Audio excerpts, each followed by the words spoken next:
Most video games are grateful for you playing them because the alternative is no one plays them and then you've got a Battleborn situation on your hands. Was that Battleborn? No idea. There's literally no way of knowing. Other games, however, are more blasé about it and will actually get annoyed at you for playing them badly, or, in extreme cases, they will roast you to your face for having the nerve to play them in the first place. Just consider these 7 of our favourite examples of games getting on your case for daring to play them. Enjoy!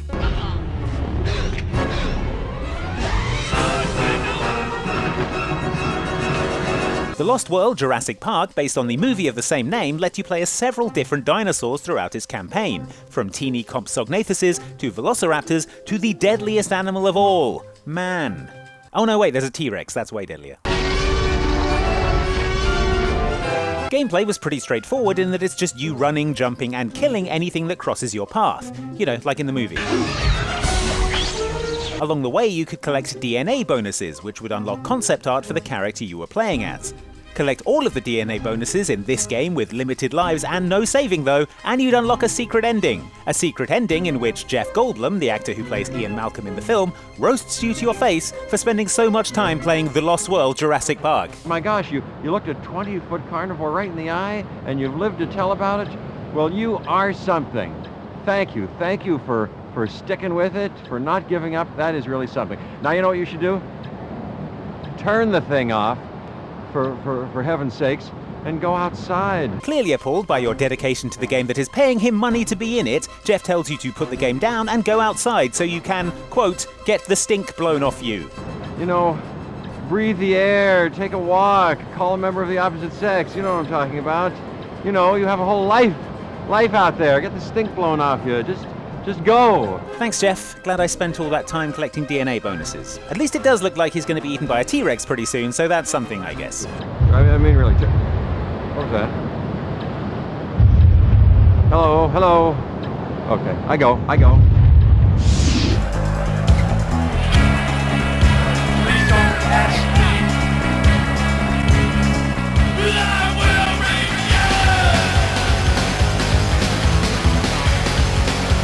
Do you love the Tony Hawk games, but wish that instead of riding skateboards, the people involved were riding tiny bikes? That's the dream that Activision made a reality in 2001 with Matt Hoffman's Pro BMX, a rad-to-the-max BMX game for the original PlayStation. But while Tony Hawk is about as laid back as you can be without actively becoming horizontal, Matt Hoffman is much less understanding, as you'll discover if you're not very good at his game, about fancy cycling. Mess up and restart a career mode level too many times and you'll be greeted with a message informing you that you ride like a grandma. Not content to just verbally roast you for your skills, Matt Hoffman's Pro BMX takes things further by then unlocking a grandma character that you have to play as for your next run. Because you're a grandma, see? Yeah, in your face. Still, this does unlock the granny character for use in any game mode after that, and, for an elderly woman, I think we can all agree, she shreds hardcore. So who looks stupid now, Matt Hoffman? Oh, it's still me.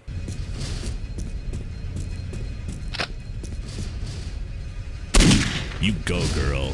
If trying to be edgy and ending up just kind of embarrassing were an Olympic event, Postal 2 would get the gold medal, shattering the previous world record with each successive thing that comes out of the main character's mouth. That's the ticket.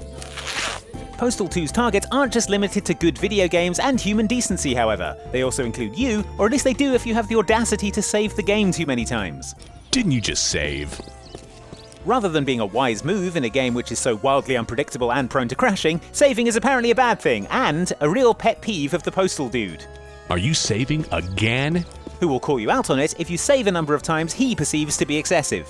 My grandmother can beat the game if she saved as much as you do. Hey, if she's anything like Matt Hoffman's grandmother, I believe you, Postal dude.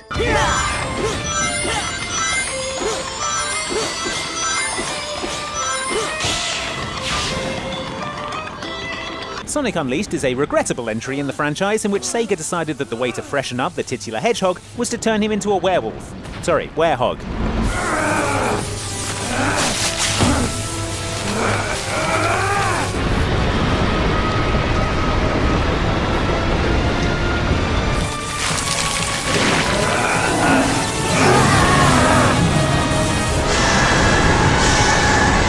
Yeah, I don't know either.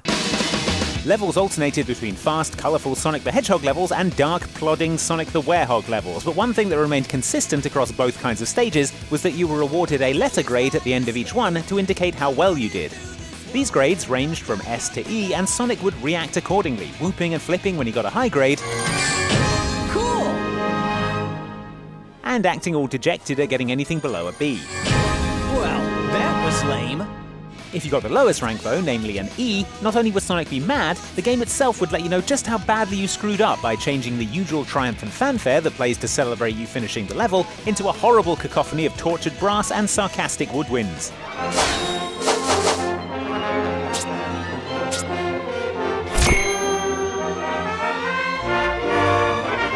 Look, Sonic Unleashed, I don't think you're in a position to be criticizing anyone.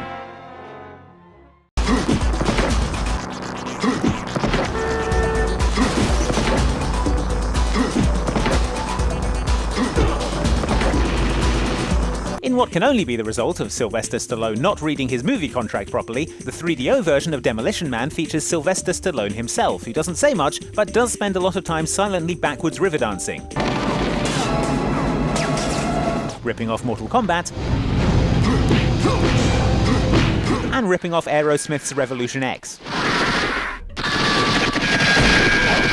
Sly is so clearly done with the whole thing that he takes it out on you, the player, in the Demolition Man's Game Over screens, in which he goes off at you with a variety of harsh, improvised insults. Hey, Luke Skywalker, use the Force. That was okay, Sly, but I think you can go meaner. Hey, Puke Skywalker, use the Force. Okay, better. What else you got? Good, but I would say it's horrible yet terrible. Just a reminder, by the way, this man has a Best Original Screenplay Oscar. Ugly yet disgusting. And yet. You suck.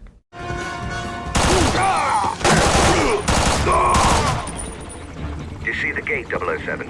Hack the lock and head towards the boathouse. Right, okay, let's say for the sake of this list entry that you're a James Bond fan who doesn't play many video games.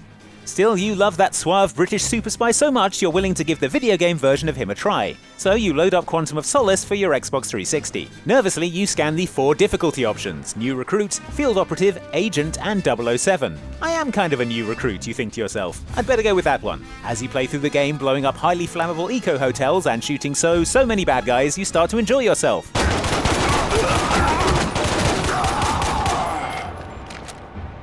This is fun, you think. Maybe I like video games after all. Finally, you get to the end. You did it! A feeling of pride washes over you. I wonder if I'll get one of those achievements I've heard so much about, you think to yourself. Then up pops the achievement for finishing the game on New Recruit difficulty. It's called Octopussy because you suck, coward. Boom! Roasted! That'll teach you for trying new things. Your role, that is, mission, is to infiltrate the structure and disarm the terrorists. My role? Why do you keep saying that? Why not?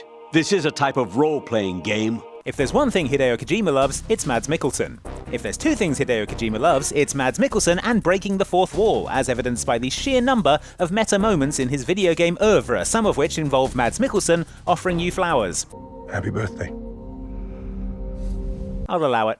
But these fourth wall breaking incidents weren't always so thoughtful and fragrant. Back in Metal Gear Solid 2 Sons of Liberty, Kojima used a fourth wall break to insinuate that maybe you're playing video games too much and your time might be better spent elsewhere. I mean, presumably it was Kojima behind it. Could be Jeff Goldblum did some uncredited writing for the game. Get the stink blown off you. Just go. Swear to God, Jeff. This unnecessary player roasting comes during one of Colonel Campbell's malfunctioning freakouts, where the AI version of Snake's old commander starts spouting bizarre phrases and odd non sequiturs.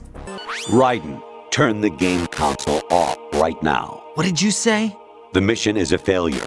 Cut the power right now. What's wrong with you? Don't worry, it's a game.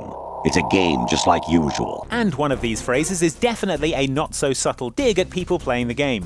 Honestly, though, you have played the game for a long time. Don't you have anything else to do with your time? Yeah, haven't you got anything better to do than roast people who are just trying to enjoy your video game, Metal Gear Solid 2? I hear it's amazing when the famous purple stuffed worm in Flapjaw Space with the tuning fork does a raw blink on Harry Carey Rock. I need scissors. 61. Okay, that's enough Metal Gear Solid for today. I was a North American fall webworm in my past life. Ah, those were the good old days.